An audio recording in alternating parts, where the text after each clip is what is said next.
Why am I working here? I don't want to be a product of my environment. I want my environment to be a product of me. Prestige Living Podcast.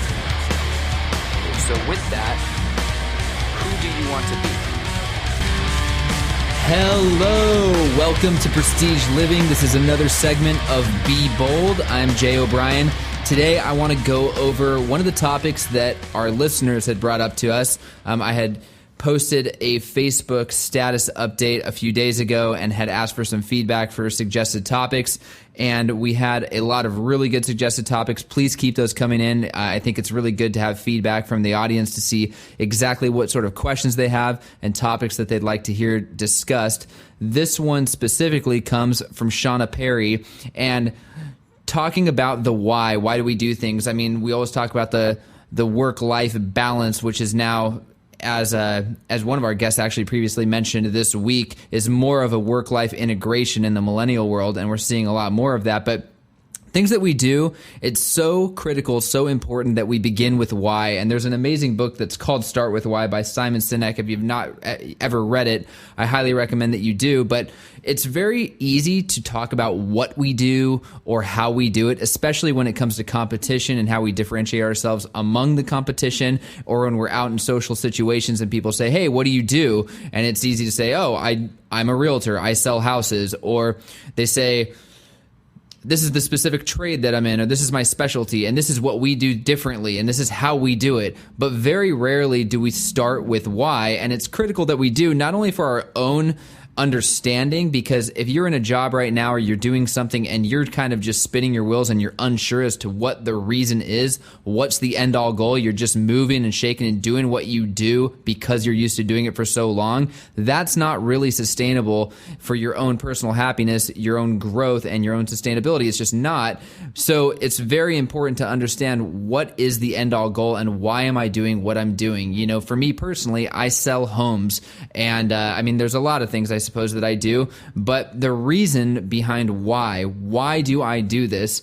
It's not because of the money or the physical proximity to my house or any of these things, which are all great, but it's got to be a much deeper rooted reason as to why you get up every morning and have made a decision to do something specific with your life and with your lifestyle. For me, my reason for why is that I saw a huge gap in one of the most faltered industries, in my opinion, where we house some of the laziest professionals around, quote, professionals around, where we're dealing with consumers who are either purchasing or selling the biggest asset or one of the biggest assets of their lifetime with some of the worst and most uneducated service around. The barrier to entry is no secret with the real estate agents very, very low. I'm sure everyone listening to this can name off at least 5 to 10 real estate agents who are licensed, maybe even people who, quote, do real estate on the side or part-time. And it can be very frustrating because there's this enormous white space where we have an industry where people can more or less wake up and in 4 months have the license and the ability to go out and sell homes and be trusted with these assets that are hundreds of thousands, if not millions of dollars here in Orange County. And for me personally, my why am I in real estate? Why did I do this? Why did I get into the industry that I'm in today? Is because I saw this huge opportunity to help other people in ways that other people were not being helped. I purchased my first home in 2010. I was 23 years old at the time. The lender and realtor that I both used at that time were not good. Let's just put it that way. And it's a miracle that the whole thing even went through. And unfortunately, this is way more common than we care to realize. And I'm sure if you've been in this situation before, if you've purchased a home before, a lot of people that I speak to have had a very poor experience here. So my why was help people as much as you possibly can in a very genuine and sincere way and deliver a solution and deliver an experience that no one else is delivering. So for me, I'm extremely passionate about what I do. And yeah, there's byproducts to everything. So it's great that in this self-employed career, you can technically make your own schedule, or you can technically earn unlimited income, and all these different little things that people will be attracted to the field for. But those are the wrong reasons to get attracted to any field.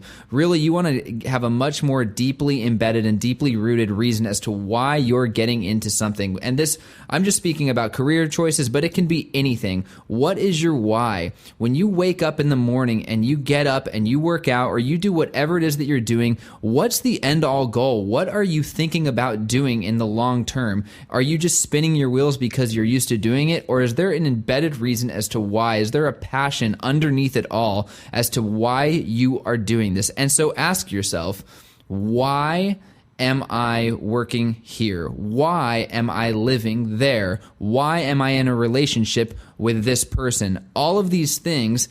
And if it's not fulfilling, and if it's not what you had anticipated, maybe it's time to reevaluate.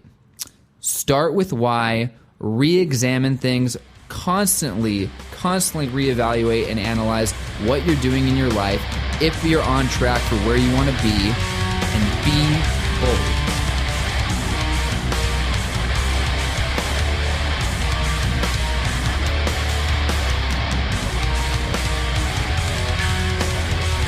If you would like to be on the Prestige Living podcast, or know someone that would be a great guest, go to www.prestigelivingpodcast.com. We'd love to hear your story.